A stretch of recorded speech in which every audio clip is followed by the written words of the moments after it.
Around the NFL podcast is never a man down. Welcome to another edition of the Around the NFL podcast. My name is Dan Hanzus. I come to you from a room filled with virtual heroes. Marc Sessler, Gregg Rosenthal, and Chris Wesseling. What's up, boys? Hey, Dan. Hey, Wes. What's up, buddy? How you doing? What a time. What a time to be alive. Week 15. Flagship show. It is getting real now. We are in it. It is the week before Christmas, and we had a wild day of games that are going to make the last 2 weeks of the season a lot of fun to watch. We had a certain winless team finally get off the schneid, and we'll discuss whether that's a good or bad thing. Of course, it's all subjective. And we'll talk about the Kansas City Chiefs, who continue to win, and maybe a Saints team that's taken on water at the wrong time of the year. Where are you at, Greggy? What are you thinking right now? I thought the afternoon games were as good like 3-game slate. I don't know. There probably have been some others. But you looked at it on paper, and you're just thinking this is one game. It's Chiefs-Saints, which I think had a lot to sink your teeth into. But then Eagles, Cardinals, and Jets, Rams at the same time. It was a nice little entree for the day. Where's your energy level at? Let's pull back the curtain as we record this. The Browns and Giants getting ready to kick off. Marc Sessler. I just heard Steve Karnecki, I believe his name is, on NBC, let the audience know that the Browns lose. They're out of the playoffs for the time being. Where are you at right now? Take us through it. Well, that would lead to nervousness. I don't have years of trust to put in the bank when it comes to Cleveland, so I'm pins and needles. Basically, we'll get into it, but it felt like all the whole AFC playoff field held serve today. So that there is added pressure. It's not like eight people that they're competing with crumbled. They did the opposite. So take care of business against a Giants team that is not your equal. I would assume on paper. All right, we'll see what happens. Stay tuned to the end of the podcast. Let's get into all the games, starting with a game that could very well be a Super Bowl preview. Well, if the Saints can figure some things out, let's dig in. Sprint option action. Mahomes keeps it, pitches it late. Back to Bell at the right sideline. Touchdown! Kansas City. Sprint option. It was Texas Tech pitching to Michigan State, and the Chiefs get the coveted 2-possession lead on a 13-yard sprint option run and pitch by Mahomes. Bell finishes it off. Another great call by Mitch Holthus of WDAF. Yes, Drew Brees returned to the lineup for the Saints, but it wasn't enough to topple the mighty Chiefs, who improved to 13-1 with a 32-29 win at the Superdome. Patrick Mahomes threw 3 touchdown passes, had that nifty little lateral to Le'Veon Bell for Kansas City's final TD in the fourth quarter. And despite the New Orleans offense coming to life in the second half, there are still plenty of reasons to be concerned if you're Sean Payton. Drew Brees came back west in this game, and he didn't look quite right. He looked like a guy that was rusty, would be maybe the nice way to put it, for most of this game. Yeah, it was a little worrisome when beginning of fourth quarter, I was wondering who was going to have more yards for the afternoon, the entire Saints offense or Bears running back David Montgomery. That was the dire straits the Saints were in. And then a nice drive toward the end. Spice Rack's boy, Little Jordan Humphrey, made an appearance after they called him up from the practice squad, scored a touchdown, pulled the Saints back into the game, made a game out of it. But this was not an offense that scared any team watching at home.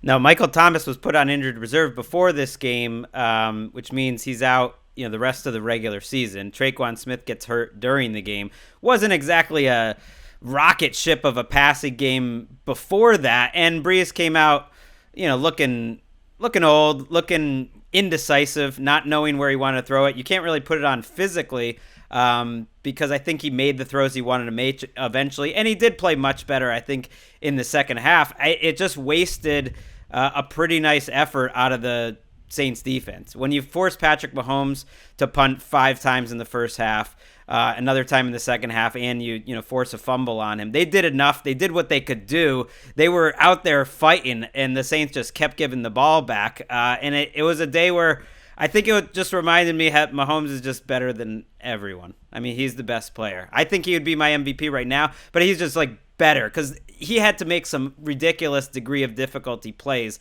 for them to put up 32 points in this game. Yeah, it does. It raises weekly concerns for me that this is a hollow exercise. I mentioned this before, the entire autumn leading us to a known result. But the Chiefs, I mean, as West would call it, a little bit of a Pyrrhic victory in the sense that Clyde Edwards-Helaire at the end went down with that knee injury, and then Lev Bell got hurt. We'll have to see what's up with Clyde Edwards-Helaire. But I enjoyed Tyreek Hill drinking pickle juice on the sideline out of what looked like a little shot bottle. Is that what they said it was? Well, I believe that's what it was. I mean, I thought it was there to raise discussions around the merits of pickle juice. A lot of people were into that. But the Chiefs just feel – it's like we kind of mentioned this on Thursday. It's like, sure, go play the number one scoring defense. Go play anything. It doesn't really matter. They seem to outwit anything that comes up against them. And I know that we'll go through the exercise of they're not blowing teams out and X, Y, and Z, but this is the best the NFC has to offer in theory, along with the Packers, and it didn't really seem like that much of a challenge to me for them. The last 2 weeks, they've faced 2 good defenses, and we came out of the game being like, oh, Miami Dolphins on defense did more than enough to win this game. We say the same thing about the Saints here. I agree. But meanwhile, the Chiefs put up 33 and 32 points in these 2 games, which, again, just speaks to the greatness of Mahomes and this offense. And my favorite play of the game was absolutely the scoring throw. Only Mahomes can make this throw. 8:23 to play in the third quarter. Nobody open. And Mahomes decides, I'm just going to throw a touch pass, float it into the back left corner where the pylon is.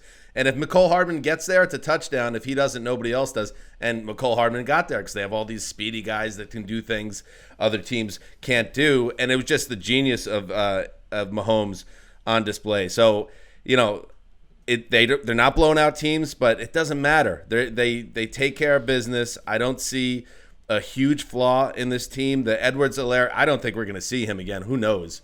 But that did not look good, that injury. It was labeled as a leg and a hip injury.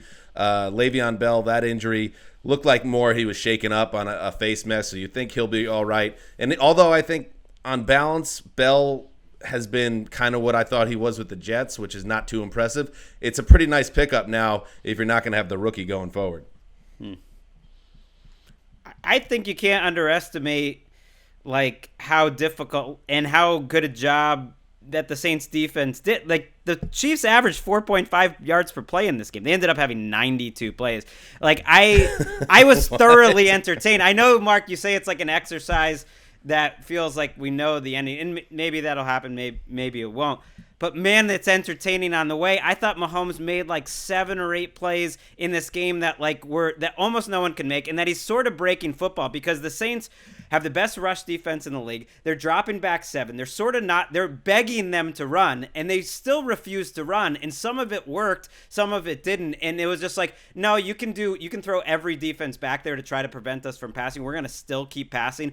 And another play that, that made me think of, Dan, was when Mahomes just starts backpedaling for 20, 25 yards on 1 3rd and long before he ends up finding someone. It's like there's no defense for that. I was thoroughly entertained, even if we kind of felt like we knew what was going to happen. And this wasn't the best Saints team that they're going to have. You would hope that Drew Brees and the offense would be a little more in gear once he's back for a few weeks. Oh, I'm not arguing that they're unentertaining, by the way. Right. And I don't mean to normalize what they do every week. It's just that they faced a great defense. At one point, they were forced into punts 4 out of 5 drives. They still put up 32 points. Right, because you kept giving it back. You got to play both sides. You got to play so well. You got to fall on the ball in the end zone when you have a chance. When you get a fumble in special teams.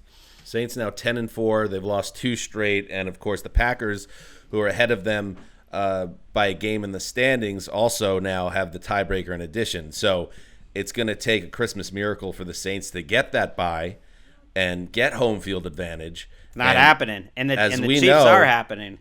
As we know, Wes, you don't want to put this New Orleans team like in Lambeau Field with this version of Drew Brees. That's a huge setback not having home field advantage for the playoffs. I think I put more stock in this than somebody like Gregg does. I hate the idea of Drew Brees in an outdoor game with any semblance of wind whatsoever. I just think it makes a huge difference, and his career has been reliant upon playing in a dome stadium. No, I'm with you. I almost feel the same about Ben Roethlisberger right now, and Drew Brees is like that times two or three. And like you said, Greg, the Chiefs at 13-1. It looks like it's a lock that they're going to have home field advantage. And maybe you're right, Marc. Was your comment that it's already decided the Chiefs are going to win the Super Bowl? I don't Is mean what that to you sound that? like to be sort of cynical or just sort of throw the whole thing away. Just that I can't find a team out there that's going to untrack the Chiefs. You have to put Mahomes into the center of hell, and even with the banged-up offensive line, it doesn't seem to really matter that much. Show me. I invite a team to come show me that they can prove me wrong on that. All right, let's move on. And now that we know what happened with the Saints, let's quickly dig into the Saturday games and the Packers, who, yes, are in the driver's seat in the NFC. Bridgewater under center, tries to go over top, it's knocked out of his hands, it's scooped up by Kevin King to the 20, the 25, the 30, outside the numbers, the 40, the 45, and he's tackled over midfield. Bridgewater tried to launch on high, and he got spiked away.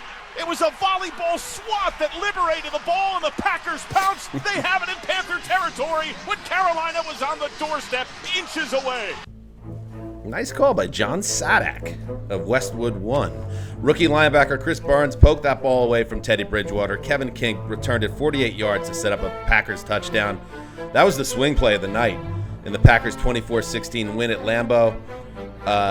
Marc, this was the rare game this season where Green Bay had to find a way when Aaron Rodgers wasn't dominating. Yeah, and I thought that he had pretty strong comments after the game. We're on alert with the Saints. But it was Aaron Rodgers who said, if we're going to play the way we did in the second half, this was a game that looked over to me at halftime. They had 6.2 yards per play in the first half, 2.1 in the second. And, they just, to me, do I come away having learned a ton about the Packers or what this really means? I don't think so. I think that they ran into a Panthers pass rush that was more lively than usual. Derek Brown got going, Brian Burns. I thought they caused disruption, and you just didn't get the normal full 4 quarters from Green Bay. Which, if you look at the Colts game, there's some shared DNA with what happened there a little bit. And for me, it's like these Panthers games seem to all come right down to the end, one way or another. And I'm with you. That turnover, if you're going to go deal with Aaron Rodgers, it's not that unlike dealing with the Chiefs. Like, if you're the Panthers, they got a lot of production out of DJ Moore and other guys, but you can't make the killer mistake or two. They made it. They lost in a close one. Yeah, the next game the Packers play is against Tennessee, and that would be, a great playoff tune-up because you win that game. Then you got the Bears in Week 17. You've already got the bye. The Packers, all they got to do is win one of their 2 final games. So it's a big game for them. But if you have your week off, who knows if they're going to play starters or not. I'm not going to freak out too much that the offense had a bad half after they kind of took control of the game with their offense. It is disarming to see them have 96 net yards passing, though, against the Panthers, like a week after Drew Lock lit them up. It's surprising, but ultimately it's like they did what they needed to do to win the game. They got a huge lead early. They got the yards that they needed late. Like, that's what good teams do. Yeah, it's a little alarming because it's a few times now that we've seen that. Marc mentioned the Colts game. You saw it through the totality of the Bucs game, where you think the Packers can just turn it on at any point, and when they don't turn it on, it starts to get worrisome. Their guards are struggling right now, and you're used to seeing their offensive line be so good. But after Corey Linsley got hurt, then you moved Jenkins to center, and the guards got ate up by Marc's boy Derek Brown and a couple others. F.A. Obata with a big sack. How about that? Every time F.A. Obata does something good, I know about it because Henry Hodgson tweets about it immediately. That is England's shining sun, so it's good to see him making plays week after week. I thought it was interesting. Matt Rule was at halftime. He told Melissa Stark, like, listen, we don't stick the ball out at the goal line, which is the old Bill Belichick thing, opening his criticism there of Teddy, but not in a mean-spirited way or anything. I think that's just a frustration because the Panthers at 4-10 this season. I think they've been in 8 one-possession games now this season, and I think I don't think it says anything bad about Rule or the Panthers, but 4-10 probably not really what their record should be, and then who knows if Christian McCaffrey's there. Yesterday could have been a totally different game. I want to see, I don't know, a little more out of this Packers defense in general. I guess they did, again, in this game, they did a job. I'm not sure if I'm at the point of trusting them in general. They're pretty weak up the middle. You can run on them. Their linebackers aren't great. Their pass rushers aren't quite the same as they were a year ago. So that makes the NFC fun. I feel like even though they're the 1 seed, I feel like every single team making the NFC has some big flaws. I mean, some of those Panthers one-possession games have been like Joey Sly kicking the ball from mid court, at the end of the game there. But I do think that would be the takeaway for them because they've done a nice job developing young players. Their free agents have been productive, so there's something good going on. But you have to learn to close games because you could argue they should be a 6-7 win team right now. Did anyone else think when Rule, and it had some people scratching their heads on Twitter, when Rule chose to kick the field goal to get it from 10 to 7 as opposed to try to get into the end zone? I like that. He did that so he wouldn't be in a situation where we were sending out Joey Sly for another 70-yarder. Is it in his head at this point? At one point, Joey Sly's got to be like, dude, my ceiling. Stop, We've talked about this, Coach. You can't send me out there. I thought it was more that Rule had the Panthers, plus 8.5. That was what it was. It cut it to 8, and then they kicked that field goal. I was like, wow, because you're at that point you're counting on, and they did get the stop, but you're counting on a stop, a touchdown, a 2-point conversion, and winning in overtime, that's a lot to ask for. All right, let's check in on the other Saturday game, which decided a division. Now the snap. Broncos rush 5. Josh gets away from pressure, going to keep it and run with it. Inside the 15, inside the 10, headed for the end zone, touchdown. Josh Allen, a 24-yard touchdown run for the Buffalo Bills. He made it look easy. Nobody touched him. Nobody touched him. Oh, goodness gracious. Calm down there, Steve Tasker. I know, and it's been 25 years, but let's be professional in that booth. Josh Allen accounted for 4 touchdowns, 2 on the ground and 2 through the air, leading the Bills to an easy 48-19 win over the Broncos to clinch Buffalo's first AFC title, East title, since, 1995. When Wonderwall was on the charts. I mean, we're going back in time, Sessler. This is you on the Colorado River with your buddies in the flannel. To some degree. Wes, the Bills are getting more and more fearsome by the week. They are. We have expressed doubt about their defense at a certain point. I have expressed the sentiment that Smoke Brown is a bit of a Jenga piece for this offense. We've worried about their running game. We've acted like the Broncos have a pretty good defense. Throw all those factors out the window because this was a absolute tail kicking from start to finish. Pay no attention to the scoreboard. It should have been even worse than that. And Josh Allen had one of the better games you'll see. Total QBR of 98.2. Total QBR doesn't go any higher really than 99, so that's how you know how good of a game he had. His throws were just unreal. I know the Broncos don't have any cornerbacks. They're starting guys that they cut and were on other teams earlier in the year. And that's part of it, but so many of these throws were against pressure. And they were just the throw where he's falling down was amazing. Obviously, the touchdown to Kumaro. And you see it with him and Herbert more than anyone. Arm strength matters in the sense most that, defenses don't have time to make plays. It creates, touchdowns like that to Kumaro where they can't catch up to it, but it also creates, yards after the catch because the defense times getting there for the tackle much worse. And Allen is on a freaking roll. I mean, it is fun to watch right now. They are the team more than any team. I feel like that is the peaking in December team. If that's the team you want to be, they are that team, even more than the Chiefs. I'm with you. They beat up bad teams. They hang out and win against good teams. We asked last week if Josh Allen is a star, and I think my definition is different than others. I know what most of Western New York would say. I think that he has bloomed into something that no one expected this past offseason. Superstar. Well, I mean, he's getting there. He's getting there. He's on that path, and there's different ways to measure these guys, but I just think he's playing with extreme confidence. The connection between him and Stefon Diggs is a huge victory for the organization.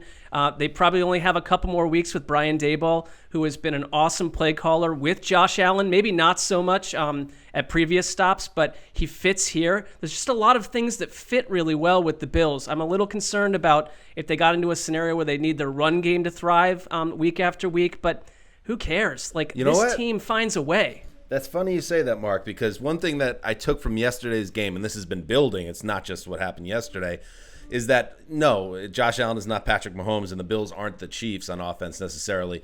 But they might be edging into that territory. It's like, who cares if the running game doesn't do much? Because what Josh Allen does, both as a passer and with his legs, they're fine. They're always going to be able to score points, especially when you have Stefon Diggs doing what he's doing. And, oh, by the way, Cole Beasley, after another big game, is knocking on the door of 1,000 yards, too.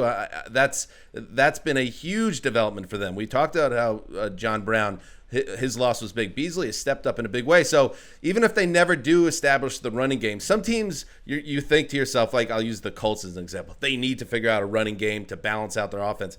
I think Josh Allen has hit this level, Wes, where they're going to be okay if he's just the man front and center all the time. Yeah, I think this is a relatively new idea in football circles, and the Chiefs started it in a lot of people's minds in the last couple of years, that a run is almost a waste of a play when you've got Patrick Mahomes. And if you're a Bills fan, I don't really want to see a run. Zach Moss does not excite me at all. Not one bit does that guy excite me. Josh Allen excites me. Right, and you only need the run when you need it. I mean, I don't think it's too different from the first 5 years of the Patriots, 2010s. And they used the run when they needed to. That's what I loved about this game. They ran the ball really well, actually, when they wanted to run, which just they didn't bother. Because why would you want to? When you have Josh Allen, you had Allen, Moss, and Singletary all rip off a few runs. They sprinkled it in here and there. But I love when you have the lead and you just keep throwing. Also, the mere threat of Allen on the ground, even if he doesn't run, is part of your running game. Where if you had, Joe Flacco back there in 2017, the defense is not going to view you in the same way. I mean, not even within two universes of the same way. He's just been so good this year. It's one of the real storylines of the season, where Allen came from. Think about where we were, and there's still playoffs to be played, but where we were, the conversations we were having about him this year after that meltdown against the Texans in the wild card round of the 2019 playoffs, and now the guy looks like a towering force. All right, now the Bills are the AFC East champions. Congratulations to them. Let's now head to the bottom of the division where something weird happened. It is 3rd down and 6 at the Rams' 48-yard line. If the Jets get a first down on this play, the game is over. They will have victory formation on the other side of the 2-minute warning waiting for them. Darnold takes the snap, drops to throw, dumps it over the middle. It's caught. It's a first down. Frank Gore's got it. A big fist pump from Frank Gore. He knows it. That secures a first down, and that should secure the Jet victory. There he is, Bob Wischusen. Great play-by-play man, completely absent on this program this year because the Jets had never won a game.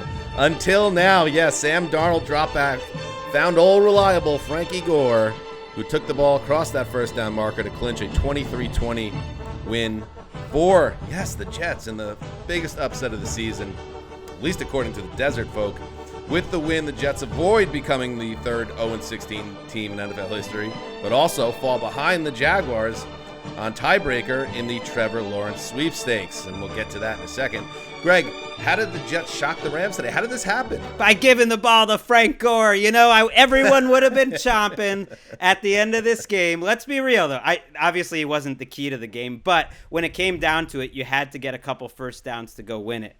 And if they had handed it to Frank Gore, given him the ball 5 straight times like they did, and it hadn't worked, all anyone would be doing is killing Adam Gase. So I enjoyed seeing, my favorite player since we've been doing this podcast have a big 8-yard run, pick up a first down on the ground, and then have that catch where he's just like, Colin, Sammy, throw me the ball. And you could see, and I watched some of the interviews afterwards, Darnold said it was an amazing feeling, and Gore said it's going to be a happy Christmas. Like, these are all professionals. It means a lot to them. It was mostly the Jets defense, and it was, I think, if you're a Jets fan, the best thing about this game is watching Quinnen Williams and Aaron Donald go back and forth kind of as these game wreckers. And Quinnen Williams, until he got a concussion, unfortunately, or checked for a head injury, was holding his own and was dominating and was a huge, huge part of this win. It really was about their defense. It was. It's unbelievable. The Rams could not get anything going in the first half. The Jets built a 13-0 lead. One of the weird stats of this season, the Jets have the worst offense in football, but now they have 8 straight games where they've scored on their first possession. Go figure. They get on the board first to go 7-0 on a Ty Johnson screen pass touchdown. And I think that was huge because it I think tightened up Los Angeles. It's like, oh, wait a second. Could this really happen? Is this happening? Is this happening? And even though a couple of crazy things in the second half, because you knew if you follow this team, the Jets, all season, they've been in games at halftime, and then the adjustments are made, and Gase gets his ass kicked in that department, and the other team is going away. And that's what happened again here. The Rams offense figured it out at halftime, came out at the half, started putting up points, looked like they actually took the lead on a Cam Akers touchdown, or were about to with the PAT, called back on holding. Then after a Jets 3-and-out, they get a punt. They nearly take it to the house, and the Jets punter, and maybe it's an infamous name now for Jets fans, depending where your perspective is, Braden Mann saves a go-ahead touchdown for the Rams on a punt return, and then the Jets are able to somehow miraculously close it out. It's a brutal loss for the Rams, who see their chances to win the division take a crushing hit. And if you're a Jets fan, you're trying to figure out how to make sense of this. So although it's kind of like, in a way, the past election we just had. If you already had decided where you came down on what the two options were here, you weren't going to change your mind now. I've been in the camp of I hated this 0-16 thought. I thought it was completely unfair and terrible to think the only way to get the number 1 overall pick is to go 0-16. So it was a no-win situation. And then I thought to myself, why are the Jets even in this position? The Jets should still be a team that should have the number 1 overall pick. Who's finished 1-15 and didn't get the number 1 overall pick? Well, in a non-expansion year, it could be the New York Jets for the first team ever, according to NFL research. Only one team did not have the first overall pick after going 1-15. It was the 2001 Panthers, and that's because the Texans came into the league as the expansion team. And Mark, what that tells me, and Wes, you say it all the time, history is instructive. Minshew Mania, Chicago Bears next week. Come on, get it done. Do it, baby. The problem is, if this relies on the positive sort of psychic connection between you and Gardner Minshew, I see a lot of problems in you getting what you want. Not good. That won't be good. I'm with you that, the hope is you get out of here 1-15, you get the first overall pick, and you don't have the stink of 0-16, which, having been through it, if the team gets good, no one talks about that season anymore, so it has almost no effect on me as a person, fan-wise. But I think you and I might be in a little bit of a different camp on that, and I would hate to see them lose out on what is one of the most exciting quarterback prospects of the last 20 years because of Frank Gore and Adam Gase. But that said, let's see where it goes. Like Sean McVay, I thought after the game, he said this is going to be embarrassing. I'm sick to my stomach. And I do think that is about as rugged a loss as you could take as an NFC or AFC contender to fall to a team like this at this point in the season and the way they did in the whole thing. And they've got to package this thing away. And, they got to bury that ball. This is one of the weeks in the soft LA, landscape. Dig a hole, put the ball in it, patch it up, move on. If you want to take time out of your week to do that. If you're even allowed to do that anymore. I'm not sure what we're allowed to do. No shovels anymore. Okay. I don't think you can count on the Bears. This team's averaging 31 points a game since their bye week 4 weeks ago. They're a different offense right now, the Bears are. All right. You're Well, right. I'm not going to necessarily pack in my hopes because Mitch Trubisky's had a couple nice Yeah, weeks. you never know. Jags have been competitive with some good teams, so it certainly wouldn't be a total stunner. They are trending in the wrong way, but so are the Rams. I mean, the problem with this Rams game is that it looked too similar to a few others. So I think of the first half, there was a 5-drive sequence where the Rams had 2 total first downs and an interception. I mean, the Rams defense actually did everything they could to keep them in this game. They basically shut down Darnold for a big chunk while the Rams offense is just handing the ball over in perfect scoring position. And it wasn't all on Goff this time. The offensive line for the Rams was really bad. But that's a problem. Their interior line struggled. Maybe when Whitworth comes back, that helps. I think the defense is solid, but it's an offensive league. The only thing I'd argue with you on, Dan, on anything is that this game was devastating for the Rams' chances. They went out, they win the division. So that was okay. That was the same. That was the same coming in because they have the tiebreaker on Seattle. They obviously lose a margin for error here, but the big game is next week. They got to regroup though. I mean, you can't be losing to the Jets. I'm not saying that's not embarrassing, but you beat the Seahawks and the Cardinals and you win the division. I feel like with the Rams that about 10 minutes into a game which version of the Rams you're going to get. And not every week, but it just kind of feels that way. They're either on or off, and I can't there's a lot of reasons to like the Rams. Do I trust that they're going to get into the playoffs and destroy 3 people in a row? Not at all. But prove me wrong. Who would you in the NFC? I guess that's Green fair. Bay maybe, but maybe the Packers. But you're right. Greg, 2 things. Desert stuff. The Jets were at 17 points. Was the spread of this game. It's the second largest upset win for New York in the Super Bowl era. The only larger upset was what, Wes? Super Bowl 3. Correct. And if we're going to hear from Bob Wischusen for the first time this season, you're damn well right. We're going to hear from Keith Hanzus. Oh, yeah. Dad. His name is Keith. His dad's dad. No doubt about it, he's a big Jets fan. What is he gonna say about the game today? What is he gonna say about the game today? Well, the Jets upset the Rams today with a great victory, but I have to tell you, as one of the most diehard Jet fans, today was one of the most difficult days where actually at the very end I was rooting against my team, which I never do. So that to me was very strange, but I'm happy they won, and we'll see what happens before the season ends, but that was a new one for me. I mean, my dad is not into any of that stuff, like tanking and all this stuff. My dad is like tried and true fan of his team. He turns them on to see them win on Sunday. So for that to happen tells you how strange and bizarre this was. Yes, I'm hoping this Gardner Minshew karma is going to come back to haunt me, Marc. Yeah, you are the exception, Dan. By the way, it really feels like Jets fans truly were if internet polls are to be believed, Jets fans really did root against. Oh, they're upset. They're totally pissed off. But one last thought. We don't know. Trevor Lawrence could be amazing. The Jets could get Trevor Lawrence still. But Justin Fields could be better, or whoever could be better. There's this assumption that you're missing out on Joe Montana. We don't know anything, so just try to live in the moment. I agree. I'm with you on this one.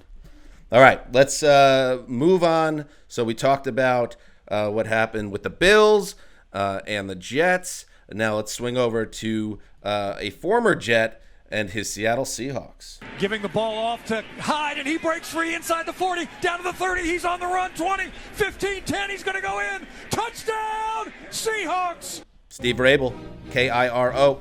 Carlos Hyde ripped off a 50-yard touchdown, and the Seahawks defense continued its second-half surge in a 2015 win over the Washington football team. The victory, as we know, because we just heard, helped Seattle immensely in the NFC West race, and it also represents the clinching of their 9th playoff berth in 11 seasons under Pete Carroll. What a run. Greg, it felt like Washington's defense was going to make Seattle work in this one. That's what we talked about heading into this game. Is that how it played out? Yes and no. It played to type.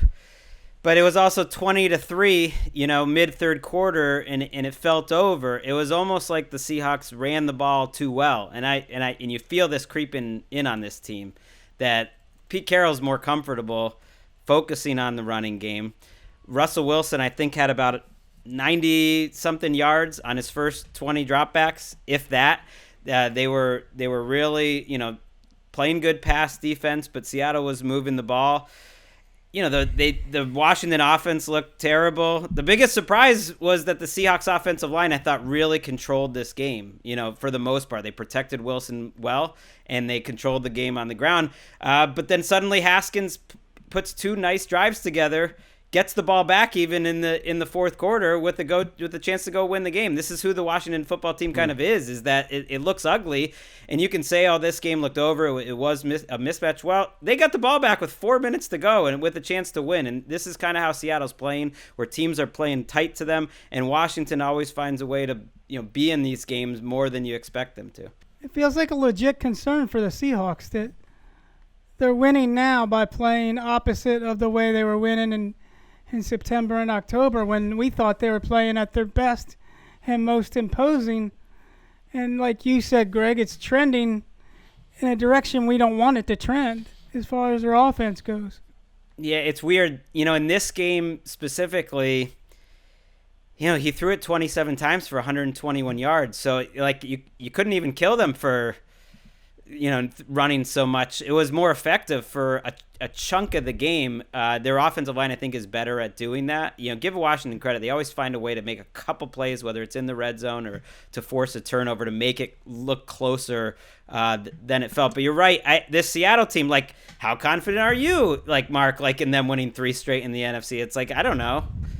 Well, no, I think to your point before that it's hard to find any team in that conference, but Seattle's they're freaky enough that I've seen them do it before. They've got they can get a little magical, but I mean, when you have DK Metcalf and Tyler Lockett combining for less than 80 yards, that's getting to Wes's point. I think we're getting away from what built trust, in my opinion, in their explosiveness and their ability to win shootouts. I don't know if Carlos Hyde is what you're anchoring the efforts around heading into a post-Christmas part of the season here.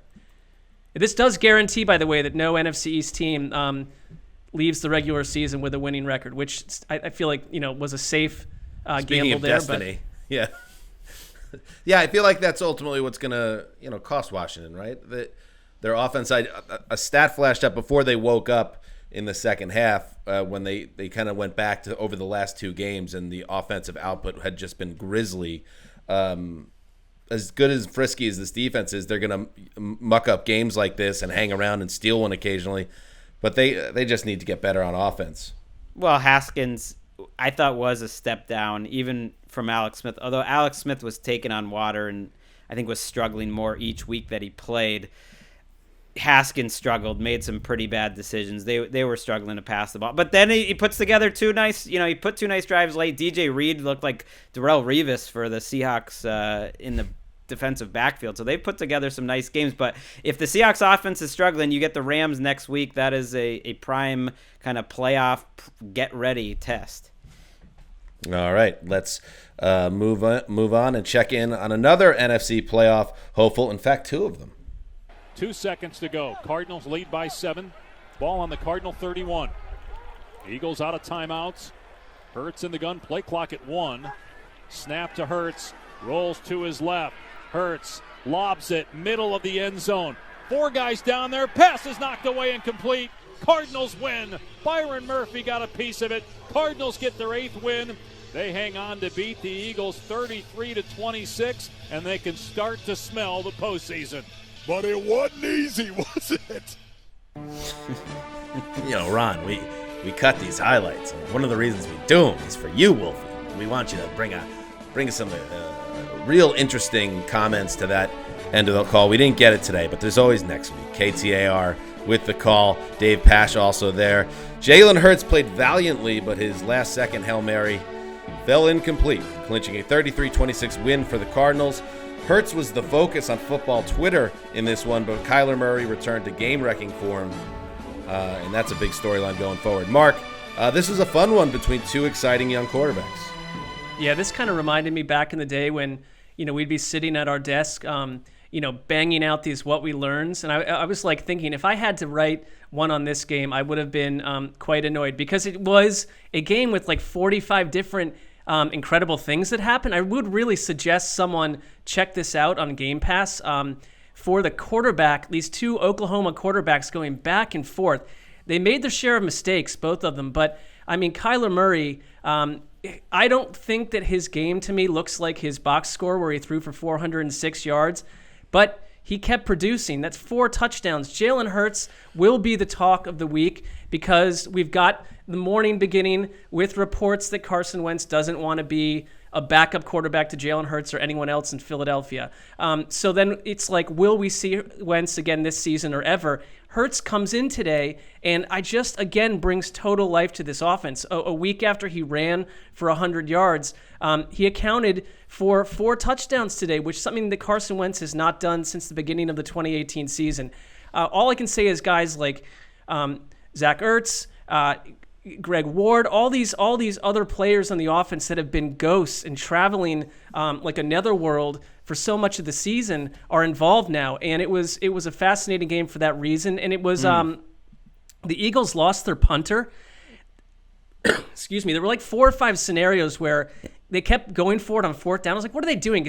Like 5 other things were happening during this game, and they lost their punter and he serves as their holder as well.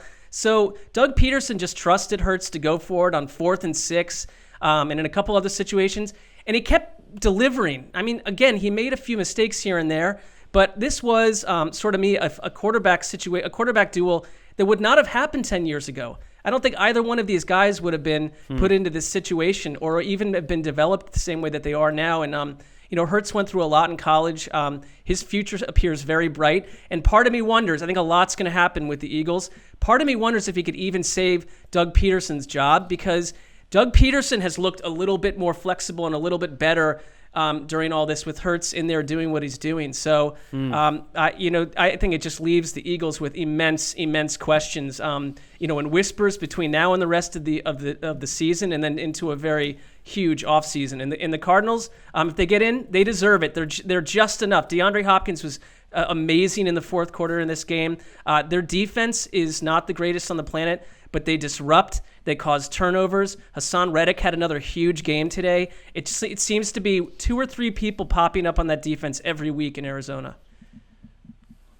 That report before the game, sometimes I think these agents, who I'm just going to assume it's coming from, you don't know, but it's either an agent or the player that's saying that he's not happy. I think they're doing a disservice, to their client. They're putting it out there that, well, it makes him look sort of petty, doesn't it? That he's not happy. And, hey, how about you go watch your teammates play 1,000 times better without you? Because that's going to hurt your value a lot more than your agent putting your value out there to get some team's interest. I'm not saying he wouldn't have interest or that his career is over, but let's just look at it. I'm not sure if Hurts can save Peterson if that is the direction they're going, if Peterson's the one that was pushing to keep Wentz in the lineup. Because if anything, it looks like he wasted a lot of time, wasting so long with the dead quarterback when he had Hurts sitting there. I saw you tweet about that too. I got to push back on that one, Greg. I think it's so easy to say that now because Hurts has come in and he was okay last week and he was really good today. But again, it's that bigger picture of what Wentz was and what he represented entering this season, and a head coach that had loyalty to his starter for the past 3 years and was kind of waiting for that guy to come back. And he just never did, and it submarined their season in a lot of ways. But it was, to me, like one of those football things that it just happens, like, and there's no way to explain it. If you would have asked 100 of the smartest people in the football world entering this season, nobody would have thought Carson Wentz would have had the season he had. And Peterson is in the very difficult position of navigating that in real time. So if you're saying he should have put him in 3 weeks before he did, all right, but I guess these decisions don't get made in a vacuum. They're bigger than just stats. And in that situation specifically, money plays such a huge part of it, more than most quarterback controversies, because it's hard for the Eagles to get rid of Carson Wentz after this year. Trade, release, what have you. It's just hard for him. So if you're the head coach, You gotta try to make it work. You do. It's just that he was so lost, and Peterson used the reason that they're trying to win the division and that going to the backup is like, sending a message they're giving up. Well, guess what? They're by far, their two best offensive games of the year by far are since they benched Wentz. By the way, they're not out of this NFC East race. I know that sounds crazy, but they play the Cowboys in Washington. So if you win those two games, all you need is Washington to lose next week against Carolina. Like you don't need that much to happen if they can win those two games. They actually have a little bit of life. If they hadn't come into this game losing 3 defensive back starters, their best 3, on top of another offensive lineman, like who knows? This guy just put up 338 and 3 passing, 63 running. I'm just saying it's about as good as it gets. We talked about that Eagles-Washington game as potentially the primetime Sunday night affair in Week 17, which people would have giggled at a month ago. It just makes more sense now than ever before, shockingly. Al Michaels is going to be like, I'm going to take another week off just to be safe. You got this one, Mike. Let's move on. Another big game with huge implications for the playoff race in the NFC went down in Minneapolis. Snap back to Kirk Cousins. He's moving. He's launching. He's going into the end zone. And the pass is batted away. And intercepted in the end zone. Sherrick McManus on the tip. Bears finish the deal. They take one in Minnesota. Fade to black. You're still alive at 7-7 and a 33-27 win over Kirk Cousins and the Minnesota Vikings. Jeff Joniak with the call WBBM.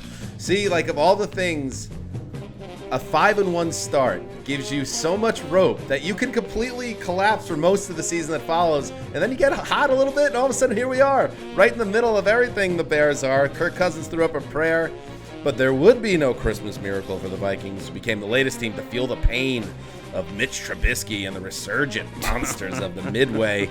Bears 33, Vikings 27. Yes, it was a loser goes home match, and it was the Vikings who say goodbye to relevance in the NFL for another year. Gregg, is something special happening in the Windy City? What exactly? What's happening here? I don't know about special, but the intonation in our play-by-play man's voice, forgetting the name, just told me everything I want to know. Like, they're getting back on the Mitch train. Like, they're getting into this. This game had everything I wanted from, like, a Week 15 game with 2 flawed teams fighting to eliminate the other and, like, all this backstories. At one point, the Bears had scored 6 straight times. 6 straight possessions. And I was about to, I had a tweet already. It's like, if you give up 7 straight scores to the Bears, you have to take the rest of the season off. But at that very moment, they intercepted Mitchell Trubisky in the red zone, in the end zone, when the game looked absolutely over. So for the ending, to go Mitchell interception, then the Vikings can't pick up a 3rd and 1 or a 4th and 1 with Cousins backpedaling forever. And then Nagy doesn't trust Mitch at all, doesn't let him even throw a pass, just says, oh, we're going to just kick a field goal. We don't even want Mitch to throw another pass. You try to go score a touchdown. And then Cousins setting up for a Hail Mary and throwing these short passes, and it's tough with only a minute left and no timeout. But after the game, he said, our entire goal was to set up for a Hail Mary. And we got to that. And sometimes Kirk Cousins says these things after the games, and I think about them. Wait, what? What are you talking about? There's 55 seconds left. That was your whole goal? You got the ball at the 30. You only moved it 20 yards. You only did, that was your goal? I don't get it. This Vikings team deserves to go bye-bye. The one thing that really impresses me with the Bears, and if you go back to when they were falling off that 5-1 record into a total pit, they had huge corona issues along their offensive line. They had injuries along the line.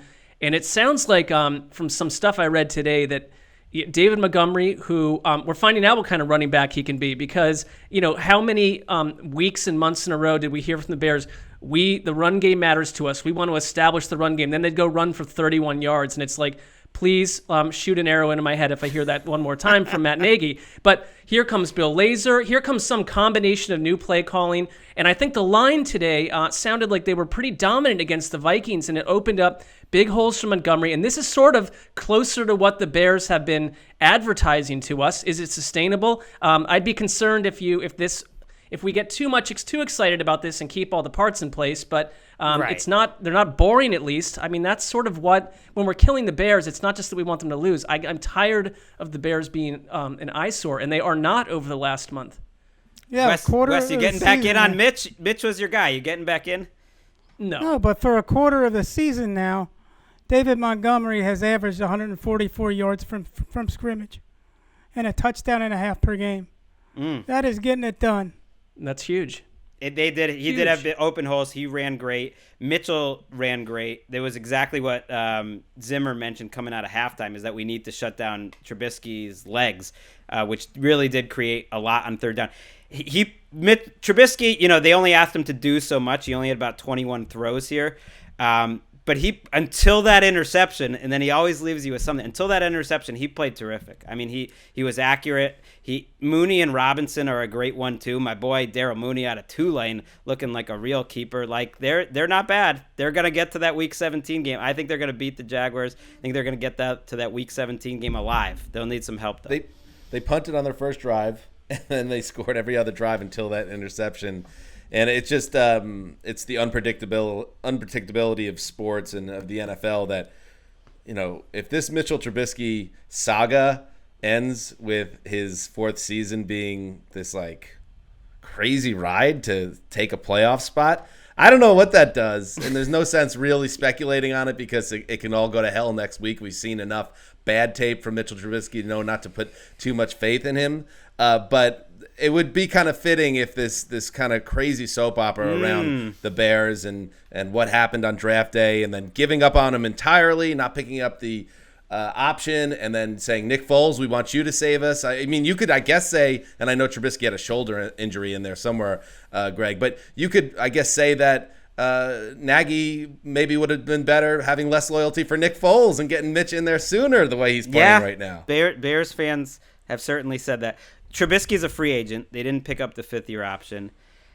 Just knowing this ownership, though, I think if they won out, I think that would save Nagy's job. If they beat the Packers, there's no way they're firing Matt Nagy. Now, what they do with Trubisky, that'd be a little harder to figure out. I also think I just wouldn't be shocked if Kirk Cousins' name comes up this offseason. We don't need to get into that conversation now. But this, to me, was like the opposite of the Mahomes game, where Mahomes, to me, looks so much better than the box score showed. This was Cousins did not look as good as the box score showed. He did not play his best game here.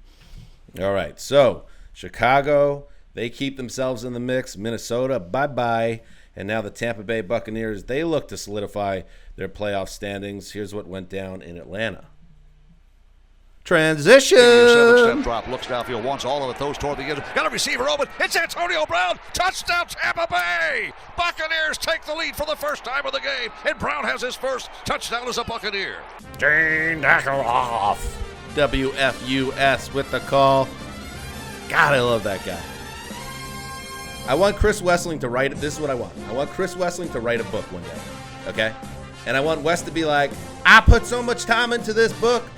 I'm not doing the voiceover, too. I'm not doing the audio book. Find somebody else. And then I'll say, we'll get Gene Deckerhoff to do the Chris Wesseling memoirs. What do you think, Wes? A finer choice you could not make.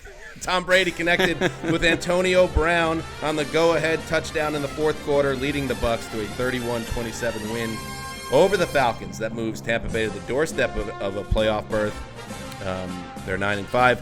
The Brady to Brown connection marked the fifth consecutive scoring drive for Tampa Bay, and in the second half, they entered halftime trailing 17-0, and it was as bad as it looked. Not only was the offense doing that thing that it does on occasion this season, where Tom Brady looks out of sorts, and somehow, despite all these weapons, we're not seeing a lot of separation, and it's just like they're not getting the running game going. And it's just like, what's going on here?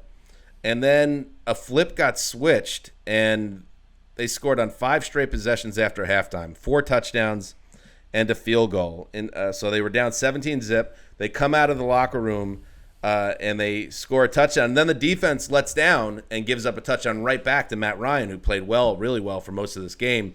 So it's back to a 17-point deficit a few minutes into the third quarter, and then the Bucs kind of took control of the game. From that point, Atlanta failed to pick up a first down on 4 of its last 5 possessions.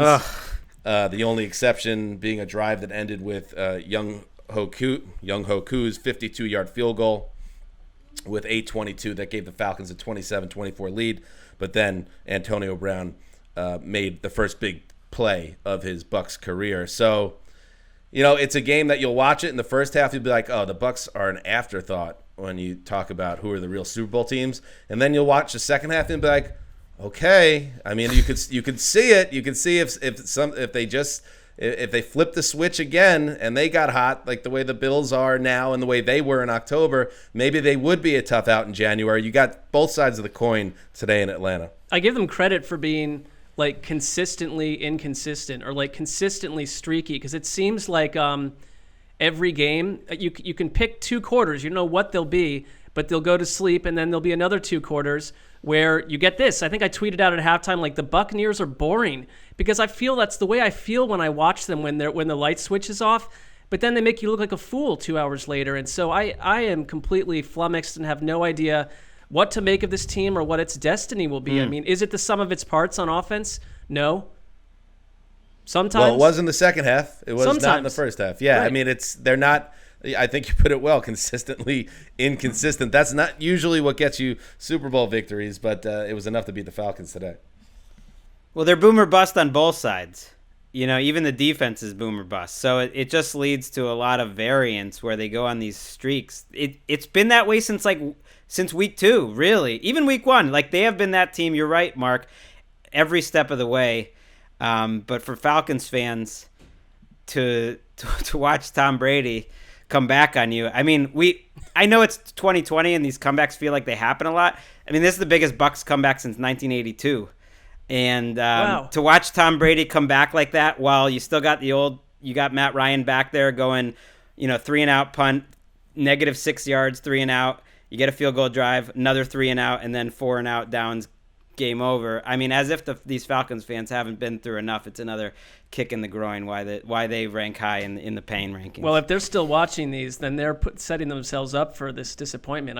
There are things you could be doing outside, walk around your town maybe. I don't know. Yeah, Raheem Morris is not keeping this job, and Matt Ryan is another interesting figure as you look ahead to the NFL and some of these veteran quarterbacks potentially at a crossroads. He was 34 of 49, 356 yards, 3 touchdowns. This without Julio Jones, who missed another game with that hamstring. But in kind of true Matt Ryan form, and not to call back to 28-3 again, but after he connects with Hayden Hurst for a 7-yard touchdown in the third quarter, it was basically lights out for the offense. It's just like a switch got flipped for them too, or more like somebody pulled a cord out of the wall and shut the whole operation down. So, good for the Bucs. That would have been a bad loss this time of year. So the fact that they were able to turn it on, good for them. But at the same time, if you're a Bucs fan, and I know one, my buddy Shalin, he's been up and down all season with his emotions about the team, and he's not alone. They're a hard team to kind of figure and a tough team to love, quite frankly. Young Waku deserves better. He's an all-pro. He second team. Better. I don't care what anybody, just the Tucker's first team, but Young Waku deserves it. He's been automatic. All right, let's move to an intra-conference game. I don't know. Play fake, Tannehill, deep drop, looking deep, throwing deep, going for Davis. Davis has got it at the 30, at the 20, puts on a move to the 15, to the 10, another move to the 5, and a move to the end zone. Okay. TDCD, 75 yards, touchdown, Titans. Corey Davis to the house. Make a move, By the way, you think Corey that's a Davis. bit? Is it intra? Did anyone never decide this? We don't know. I can never figure it out. It's never going to stick with me. Just It's- don't even there's say no- there's out of nowhere else- conference. I always say out of conference. The problem No. is there's nowhere else in life where I need to know the definition I mean, of this other than this intra-conference is podcast. definitely inside the conference. Intra. That's inside. Cross-conference. How about That's cross-conference? just a conference game. Why say intra-conference? Just say conference. Because sometimes with the language, it's just wanting to have the victory, and one day the victory will be mine. I'm just What about not there like yet. an AFC, NFC cross-pollination tilt? Mike Keith and Dave McGinnis with the call, WGFX. Ryan Tannehill ran for 2 touchdowns. He threw 3 more.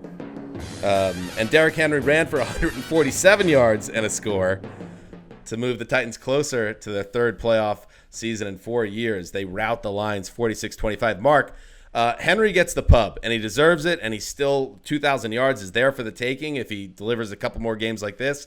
But Ryan Tannehill has been nothing short of brilliant in his 2 seasons in Nashville. Thank you. That was my takeaway, and I really just enjoy watching the Titans and who they are on offense, and it's a real pick-your-poison attack. We know that. They have a high floor. They produce week after week. It is Henry, but Tannehill is just completely fearless when it comes to taking a shot, seeing someone downfield, delivering the ball. The Corey Davis has been consistently great for them for much of this latter part of the season. A.J. Brown is there. Jonnu Smith had a big catch today.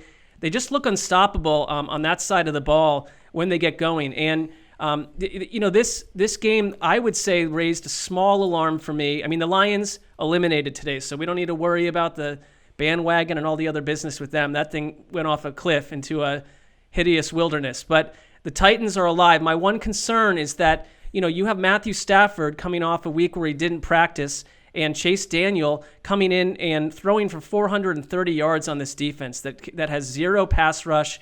The Lions hung around because, and we saw this with Cleveland, and we saw this in games where Tennessee kind of gets worked over. I mean, they're going to have to win shootouts. They can do it, but at some point, you'd like to see the Tennessee defense step up and do something. Today, they had just no answers for an offense that's been better under Darrell Bevell, at least much more watchable. Same story all year with the Titans defense. Keep waiting for the cornerbacks to play better. I think we've stopped waiting for any sort of pass rush whatsoever because it's just not happening. You look up every game and it's 0 sacks. They're right there, though, I think, with the Chiefs and the Packers as the best offense in the league. Some of this, like the explosion the last couple weeks, is partly schedule-based, but I think those would in the Bills. Sorry Bills Mafia for forgetting putting them in, but that's your top 4. You're already dead. Over the course of the entire season, to me, they are right there with the Chiefs and the Packers. Yeah, their top gear is as high as anyone's, and talked about it in the Thursday preview show. Like Derrick Henry, I think he needs about 300 yards to get to 2,000, which is obviously doable for him in the last 2 weeks since he's basically averaging that every week. Ryan Tannehill's on pace for like 37 touchdowns passing and like 7 touchdowns rushing. It's like pretty crazy. And then we all know A.J. Brown, how special he is as a receiver. Corey Davis has had a nice season for them too. It is quite an attack they have. It really is impressive to watch. As bad as the defense is, that offense scores them out of holes all the time. I'm really curious. We'll see how next week goes because the Colts and the Titans both have really tough games. The Colts have the Steelers and the Titans have the Packers. But depending on how you go into Week 17, how much does a division championship matter to you when you are just going to be playing the next week? And then how much does 2,000 yards matter to you for Derrick Henry? Because if the Titans somehow clinched going into it, it's like, I don't know. Why? I don't even know if I would play for a division championship. That's sort of an existential question in 2020. Or would you worry about resting starters? Before we move on, just to say a few words in respect of Alexander Myers, who was done away with by a Derrick Henry stiff arm today. Let's listen to that because it sounded like a gunshot.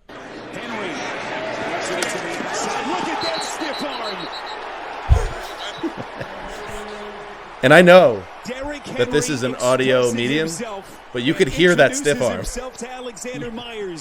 My goodness. He's unbelievable. It sounded like someone being hit across the head if they were wearing like a motorcycle helmet with a 2x4. Right. We all don't get to pick what our legacy is, and maybe Alexander Myers will go on to have a successful NFL career, but that might be his football tombstone right there. Oh, he was the guy that got stiff-armed 7 feet underneath the ground in Week 15 of 2020. All right, let's move on. 28 seconds to go. 4th and 5. Game on the line. Here we go. Watson waiting on a shotgun snap. Takes it. Looking. Fires upfield. It's a tight window. Caught by Kiki Cutie. He fumbled the ball. He caught it. They fumbled into the end zone. Who's got it? Who's got the football? There's a scrum for it. No signal yet. The Colts have it. It's a touchback. The Colts have recovered a fumble in the end zone. Kiki Cutie had it. And as he was crossing the goal line, the ball squirted up the field into the end zone. And the Colts have it with Bobby Okereke. It happened again. Matt Taylor, WFNI, with the call. With the Texans yards away from the potential game-tying score, the Colts punched the ball away. This time it's Kiki Kuti, and Indy fell on the ball in the end zone. They secure a 27-20 win, and it goes to show you there's more than one way to skin a cat, and that's a bizarre saying because who would skin a cat? I mean, I don't like cats, but who would do such a thing? Not that I don't like cats. I'm allergic. Wes, I'm allergic. It's different. So Tennessee, the Titans absolutely dismantle their opponent. The Colts win. They find a way. They get it done against the Texans, who are obviously always going to be a frisky opponent with Deshaun Watson. And if you're Watson, you're like, a couple weeks ago when the center fires the ball at his shins, leading to the game-deciding goal line fumble against the Colts, he sat on the bench for the next 10 minutes with a towel over his head, just shocked that this season has gone so terribly and how crushing that loss was. This time he kind of had like a bemused look on his face, like, hell, this is not my year. This is not our year. Let's get the hell out of here and hit the reset button in 2021. So a good fight by the Texans, but the Colts take care of business. They've won 3 straight. They retain a share of the AFC South lead with the Titans, and they survive and they advance, Gregg, even though maybe it's not the type of win Colts fans want to see against a lesser Texans team. Yeah, division games, they know each other so well, especially watching that game 2 weeks ago so closely. I'm not surprised because they looked about as even as can be. But DeForest Buckner, who got injured on Thursday to play this game on limited snaps and hurt and get 3 sacks, is kind of underscores what he's meant to this team. It hasn't always shown up in the box score. Today it did, and he dominated. Well, and to see great players make great plays. Darius Leonard, the play he made on that fumble, to come from behind and swat it out, just punch that ball out. Perfect time and placement. Good for him, and that was the key in the game. It's it just shows you with the Texans. They lost by 6 in overtime to Tennessee. They lost to the Colts by 6 and 7 points. A year ago, when trailing at halftime, they were 4-5 in those games. 0-9 this year. In one-score games, they were 7-3. A year ago, 2-6. And it's like you've got a quarterback operating at the highest levels, doing everything he possibly can. He's had nobodies at wide receiver weeks in a row, and they're still hanging around. So, I think if you get a new coaching staff in here, you could just say you have Deshaun Watson. We'll figure the rest of this thing out. The Colts are a better football team this year. I'm encouraged to see they can run the ball at this point in the year. Jonathan Taylor had 16 carries for 83 yards and a touchdown. He looked especially good early on in the game, and he's just a great tough runner. And his rise has been important to them and will continue to be important to them. Phillip Rivers, he's he really does gain from that. He was 22 of 28, 228 yards and 2 scores. So you put that together. Darius Leonard makes the big play. DeForest Buckner has the huge game. It was, the Colts are a well-rounded team, and they have a great kicker in Rodrigo Blankenship, who kicked another nails 50-plus yard field goal. He's been doing that all year. It's just a great balanced team, and they are going to be trouble for somebody in the playoffs. They could be 12-4. They do not feel like a 12-4 team, but that is on the table right now. Absolutely. It's great. All right. Another team that is surging right now, the Baltimore Ravens. They got the Jacksonville Jaguars at home. It went as we thought it would. Jackson wants to throw. Backpedaling at the 20. Now he'll dart over to the left, extends the play, fires to the end zone. Touchdown, Dez Bryant. His first as a Raven. And he'll flash the X to the stands. I'm so happy for this man. Yeah. We were just talking about that, Marc, on the Thursday night game last week. That would have been for a guy that made it all the way back and then blew his Achilles with the Saints last year, and then for that ridiculous COVID designation he got hit with. Not that it was ridiculous, but the timing of it. with the Cowboys game coming up for him now to score his first touchdown in years. That's nice. Jerry Sandusky, WBAL. No drama for the Ravens this week. Lamar Jackson threw 3 touchdown passes, ran for another score. Ravens built up a 26-point halftime lead, coasted to a 40-14 win. Mark, the Ravens are back. There's no doubt about that now. They are. If you're going to get this version of Baltimore, and why aren't we going to get it? This is who they are right now. They led in yardage 221 to 61 at halftime.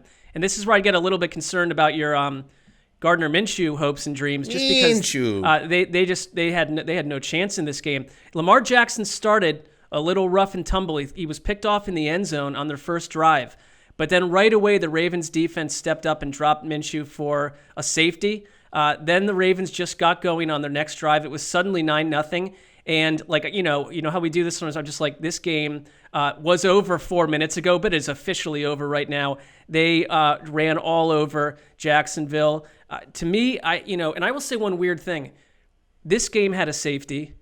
The Eagles game that I covered had a safety, and the Detroit game that I covered had a safety. I cannot remember a time in my life when I covered 3 games on a Sunday that all had safeties. I guarantee you that's never happened. Let me call Elias Sports Bureau. I'll call him up. Sure. I'll call him up. The Des Bryant was to me, I think, a little bit of a little spice about what this team is right now.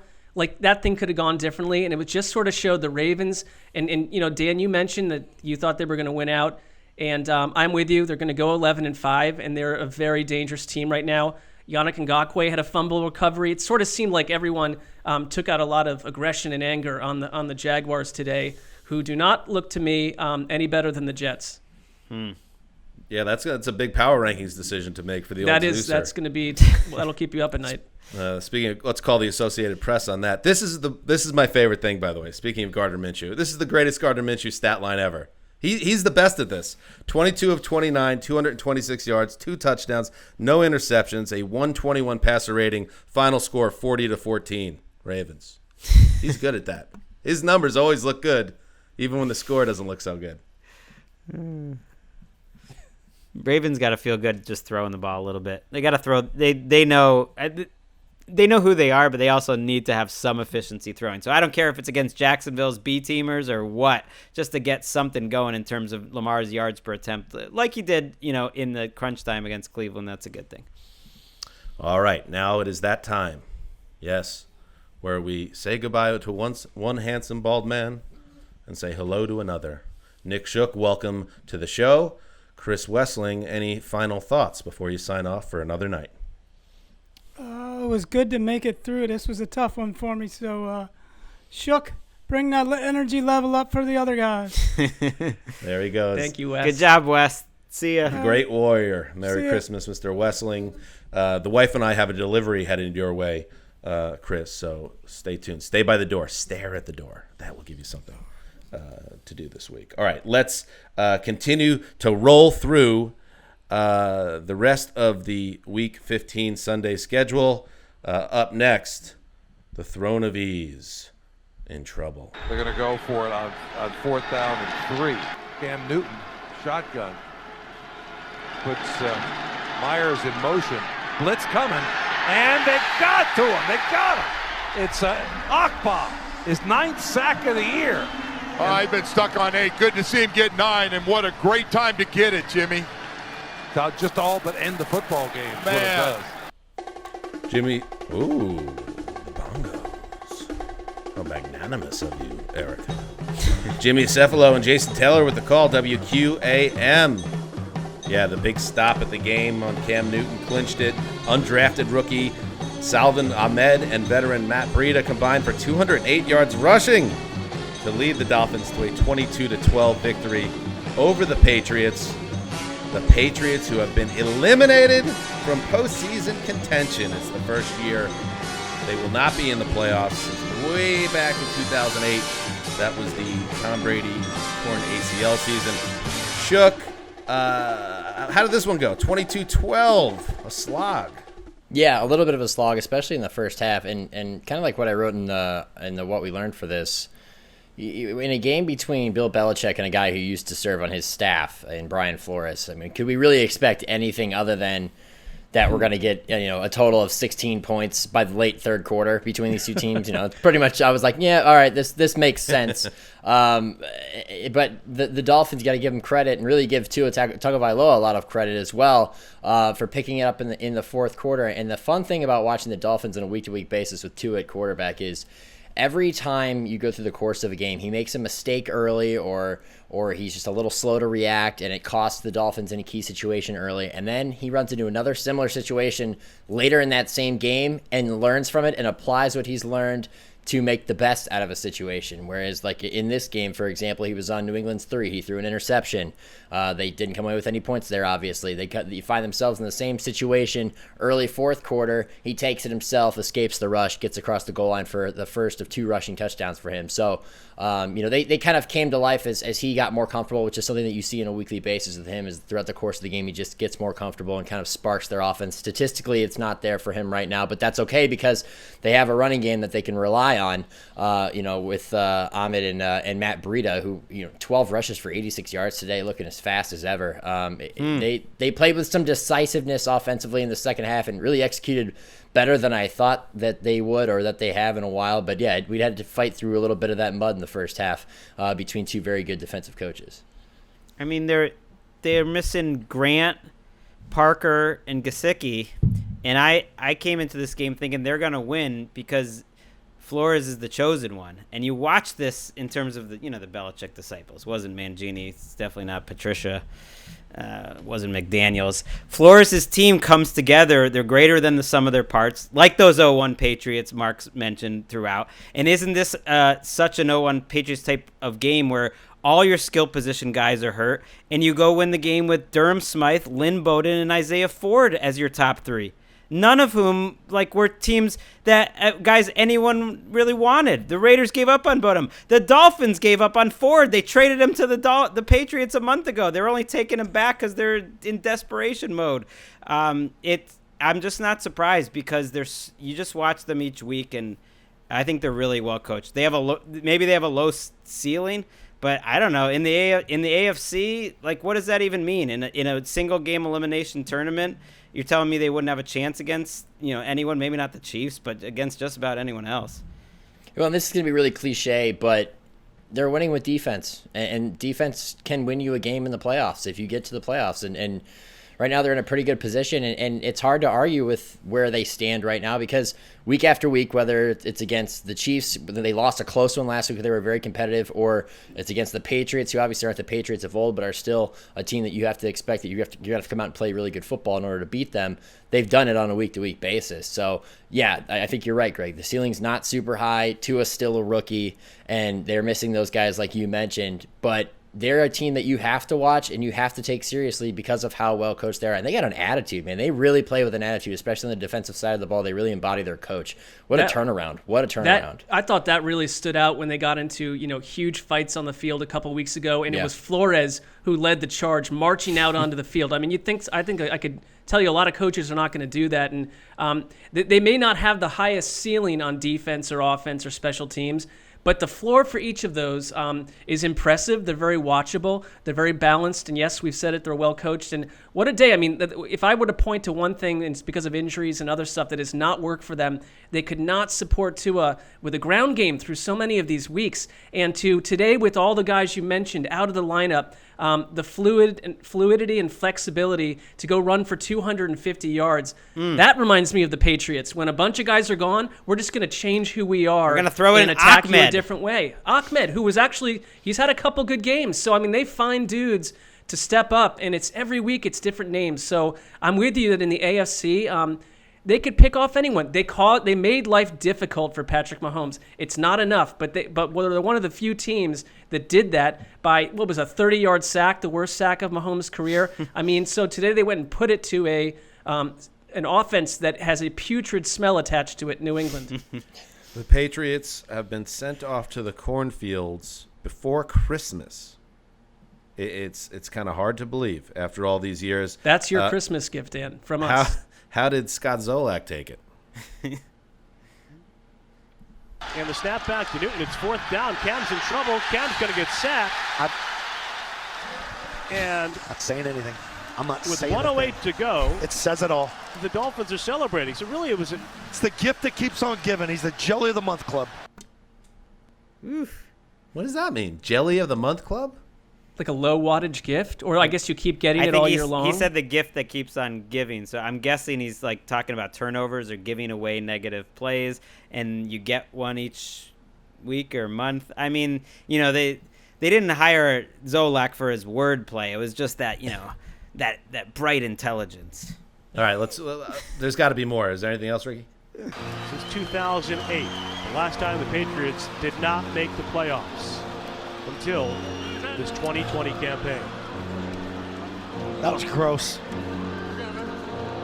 I mean, I'd rather take one like the Rams against a team that, okay, on paper and structured and coaching, they're a lot better than us right now. You could take it your tail kicked like that.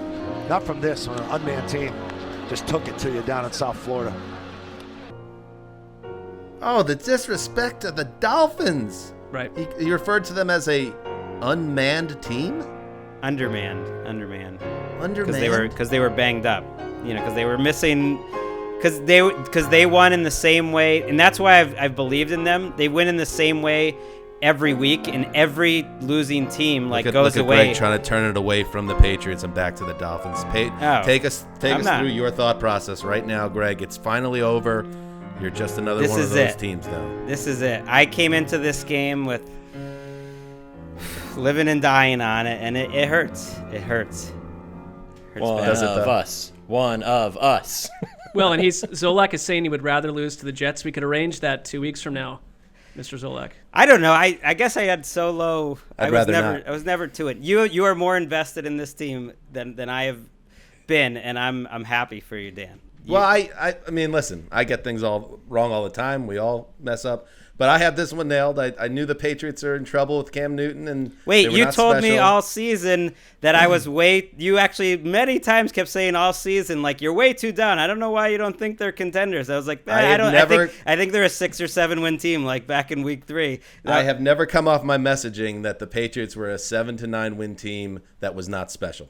And when everybody was going nuts about Cam and everything early in the season, I never caught on. Maybe I didn't want it to catch on, but it never did. And I think, are we going to see Jarrett Stidham the rest of the year? That's something. I think they're telling us what they think about Jarrett Stidham. Oh, that's true too. All right, and Scott, hang in there. I'm sure there's another generational quarterback right around the corner for you.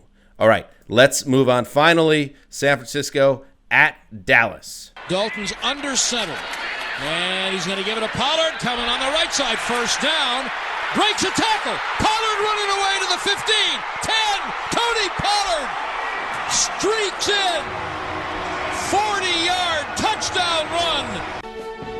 Tony Pollard. Ezekiel Elliott was a late scratch on Sunday. So Tony steps up and plays like a star. Scores twice, including that game-icing 40-yard scamper late in the fourth quarter. They added another touchdown on a CeeDee Lamb onside kick recovery.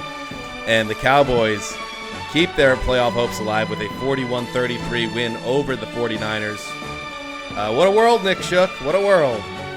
Yeah, what a world. I mean, you don't help yourself when you go down to Dallas. You're already undermanned. Speaking of undermanned, the Niners are probably the most undermanned team in football, or one of the 3 most undermanned. And you immediately turn the ball over twice deep in your own territory and basically gift them 2 scores, and you dig yourself a 14-0 hole before you can even blink. I mean, that's how fast it was. You don't give Nick Mullins the ball expecting him to throw you into a multi-score comeback win. And yet there they were right there in perfect position, and then gave it away again. Mullins with a crushing interception late, and then CeeDee Lamb showing off his athleticism after they get a field goal to try to cut it to a 1-score game, and he takes the onside kick back for a touchdown. It entered the realm of the absurd by the end, capped by the Tony Pollard touchdown. It's probably not what we expected. We might have expected a lot of points, or a decent amount of points from the Niners, considering that Dallas's defense is still a mess. But you didn't expect it to blow up like this and have people, celebrating on a Sunday in December in what could be a lost season if that division wasn't so bad. I had so much hope for this Niners team, and I think that they seem, and it's understandable, sort of psychologically broken at this point. They've used over 75 players this season. It's easy to forget, but they were forced to move to a different city a couple of weeks ago, and I think it's just added up to be too much, and it's too much to overcome. And now we learned today that, not surprisingly, that Jimmy G won't play again this year. Why would he? But I wonder if he'll ever play again for them. It's one of those lingering offseason questions, and I don't need the Cowboys to go on a run here and make the playoffs, and I would hope their fan base doesn't need that either. But I'm sure they say they do. I'm not getting sucked in that the Cowboys are going to follow this up with another big performance, but I mean, if you told Cowboys fans 6 weeks ago that you're going to enter Week 16 with a chance to win the division, so you'd be like, oh, really? If you told them on Thanksgiving after they got destroyed in their building, that they were going to have a chance to win the division, however slim it may be. You have that. You get to celebrate Christmas and then look ahead to a game that matters, which I don't think anybody predicted. So someone's got to win. They play the Eagles, so one of them is going to win, and then that is a true elimination game. You don't get a ton of those. Not even just metaphorical, like the Vikings are technically still alive after losing. That is a true elimination game. And C.J. Beathard, by the way, will be starting for the 49ers the final 2 weeks. Shanahan confirmed. What was it? Did he play the second half? He came in for a junk drive, but Mullins got hurt too. Yeah. But he said regardless of the injury, he's going to give Beathard a chance. No, Mullins is killing you with 2 or 3 disastrous throws a game outside of being otherwise sort of productive. That and the Niners, with all the injuries and everything they dealt with, they also have not taken care of the ball. The negative 11 turnover differential, one of the worst in the league, and that's going to kill you no matter who's on the field. And Zeke missed with this calf injury that's been lingering. He's a high-paid veteran running back coming off his worst season of his career. Any Wally Pipp possibility here with Tony Pollard? Did you like the way Pollard looked, or was this seem like a one-off for you, Shook? I mean, it depends. Do we take this seriously? Do you get sucked into the whole playoff hunt? Because is this a team? This is going to be my question earlier. Is this a team that even if they made the playoffs, I mean, I just mean Pollard specifically. Over How Zeke. did he look? Yeah, I mean, he had that nice touchdown run at the end of the game. He's a nice complementary back to, I think, what Ezekiel Elliott is, which he's a better back. He's a better back than Ezekiel Elliott. When I saw Zeke was out today, I thought that is going to help their offense. I don't think anyone watches the Cowboys can argue otherwise this year. Yeah, that's the thing. Zeke has had a bad year. He's looked bad for the entirety of this season. And Tony Pollard, when you come to the change of pace, he's faster. He's shiftier. He's smaller. He's a better option right now, which is sad to say considering how much money they're paying Zeke. But again, how much do we really, how much stock are we putting into this? Are we paying attention to the Cowboys? Are we really watching closely in the final couple weeks? You got to. I mean, they could have a home game in the playoffs if things break their way. And while I check overthecap.com to see what the salary situation is for Ezekiel Elliott, we pause now before heading to Sunday Night Football. Oh, Sunday night. Jones in motion. Mayfield moves right, throws to the back for Landry, who holds on for the touchdown. It was that easy for the Cleveland Browns on Sunday night as Baker Mayfield finished 27 of 32 for 2 touchdowns, no interceptions, 297 yards. Actually had 300 and lost it on a negative play, but that's the only negative thing for the Browns in a 20-6 win over the New York Giants, taking Cleveland one step closer to their first playoff appearance in over a decade. Here we are with 2 of the biggest Browns fans you'll find, Nick Shook and Marc Sessler. Shook, I'll start with you. This is what they've done all year, Shookie. They take care of business. Yeah, I mean, another complete performance. I'm a little concerned about their ability to stop the run. It showed up kind of early, but for the most part, I mean, they Baker Mayfield with a solid game. They had a good pace offensively. He was letting it rip. They were 9 for 13 on third down. There's nothing to really complain about when the Browns have the football.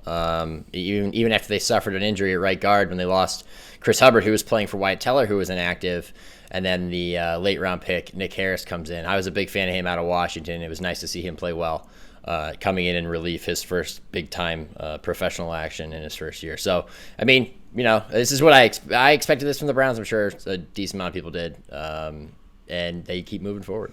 Gregg, you're smiling. What's up? Well, it's just like the Browns are.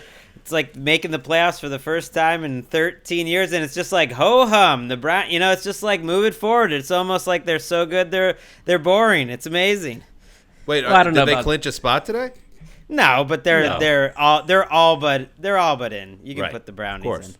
in. Well, they could have slipped up here, and that would have been egregious on a day when everyone else that mattered in the AFC won.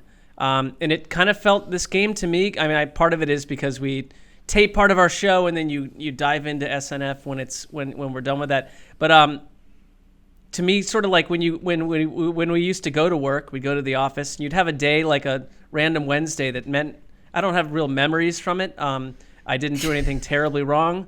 I got the job done for the most part. That felt like this Browns game, and it's weird that that's actually a win for them.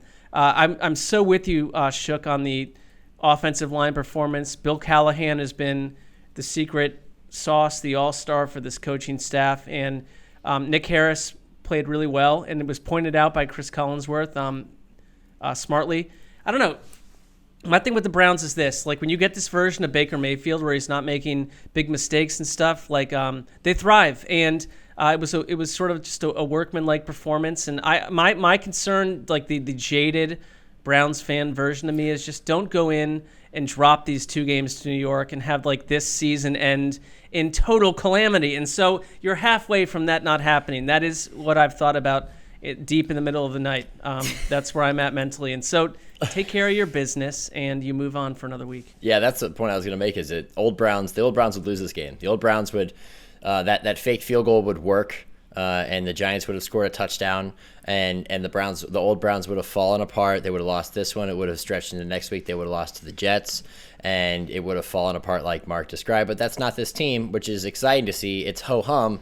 There was probably 8 or 9 minutes left in the fourth, and I was watching with my girlfriend, and I just looked at her and said, "This game's over. Like, we could do the majority of our recap right now because the majority of this game is over." And that's a really good thing for the Browns, who have not been that team in 20 years, if not in longer. most of your lifetime. I mean, like the vast majorities of your lifetime. I thought that Joe Judge called this game for the Giants with almost an admirable level of desperation. He knew he was in a lot of trouble here with Colt McCoy as his quarterback and Freddie Kitchens as his offensive coordinator. And you saw that when they go into the red zone 3 times in the first 3 possessions. But like we said, going for it on 4th down, that didn't work. Trying a fake field goal, that didn't work. It was just not going to happen. And the way things are with Colt McCoy, yeah, he's had good for Colt McCoy. He's set himself up for life over the last 10 years, being a backup for most of those years. But he's a tough guy to watch, to be honest. And that's why this game definitely felt very much in the bag once the Browns went up by 2 scores, because the Giants just didn't have the firepower. Yeah, it came down to those 2 plays, the fake field goal and the failed 4th down in the red zone. But it just got me thinking this game. I mean, there was only 14 drives in the whole game. I'm big into drives. And 2 of them were the Giants kneeled on it once at the end of the second quarter, and then there was like a minute at the end where Garrett got a sack. Where the Giants weren't trying to do anything. It was really 12 drives in this game. For comparison, like the 49ers and the Cowboys each had 14 drives. And so I'm thinking back to 2020, and I'm thinking Marc Sessler fell in love with those old Callahan, Washington R words. There you go. Yep. And he was just like, hey, they might be losing, but they go on these long drives and they get Marc writing up the what we learned nice and early. And that's what these Browns are. Callahan, he heard Marc. He went to Cleveland, and this is what they do each and every week. Their touchdown drives, 13 plays, 75 yards, 10 plays, 95 yards, 14 plays, 115 yards if you count the extra yards they had to gain for penalties. Like, that's what the Browns do, and they kind of do it every week. They usually do it in the 4th quarter. Now they do it a little earlier, and they're doing it all for Marc Sessler. It really is. It just fits. It fits perfect. Well, and for Nick Shook and for Cleveland, and it's to me what the difference is with Kevin Stefanski, and it's nice to watch the game. This time, Dan, I didn't watch it in the garage. For a couple minutes I did, then I went right back inside. I watched it with Simone, and Simone doesn't hate watching Kevin Stefanski coach a football game. I think there would be other people that would agree with that. But you're right, Gregg, that Bill Callahan... You're saying your wife's hot for Stefanski? Is that what you're saying? To the I'm point fine where, with like, it. she likes watching the game more just because he's... I'm just saying she noted that he was not, among the... There's the Vic Fangios. I'm not saying he's an older man. But then there's the Kevin Stefanskis Nobody of the pushes world. the Kevin Stefanski sex god angle harder than Marc. You have to connect dots at a certain point. Even I don't with know a about, mask on, I don't know he's about dreamy. that part of the God aspect, but I would say he's a new age, new wave coach, young. I don't have to gain 150 pounds because I'm coaching a football team between August and December. It's like I actually can keep my shape. I will keep my wits about me. I think that he. Flip side, if he gained 100 pounds, maybe they'd be undefeated right now. Did you think of it that way?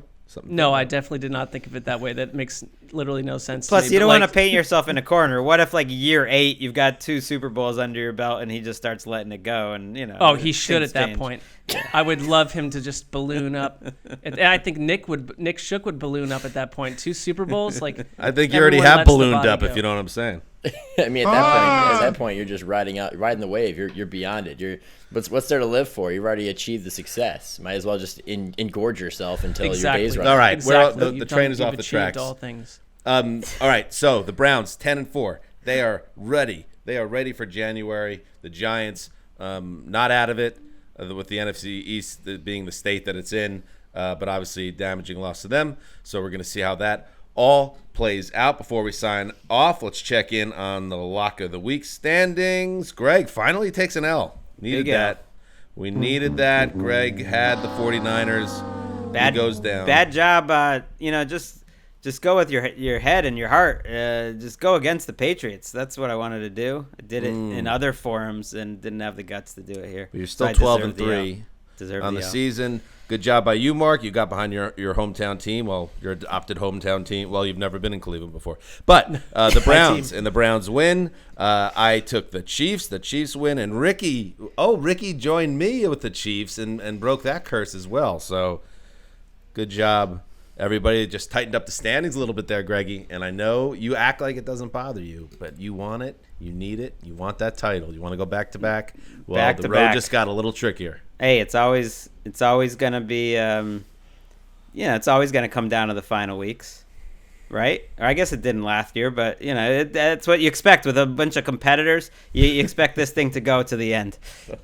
Wow, Some that was competitors. A professional answer. I liked it. All right, good stuff. Shook, thank you, good man. Look at you, Shook on top of the world. He's got a pricey condo, high rise in Cleveland with the girl of his dreams, eating popcorn and watching the Browns walk to a win on Sunday night with a little thing in his pocket. He's ready to pop out on Christmas Eve, maybe even. Who knows? No, that's too cliche. I'm not sure what that means. Oh, you mean a ring? Okay. No Stefanski situation there. Okay. And we'll be back on Tuesday. We have one more game from Week 15 that we'll be breaking down. That's Steelers-Bengals. And we have a Christmas week filled with content, so make sure you stick around for all that. Thank you to all the listeners, and of course Chris Wesseling, who again week after week shows up for this show when he's not at 100% or close to it, and that's so commendable, and we are proud to call him our friend. We love you, Wes. All right, that's Stan Hanzus signing off for Quiet Storm, the old boss, Nick Shook, Ricky Hollywood behind the virtual glass. Until Tuesday.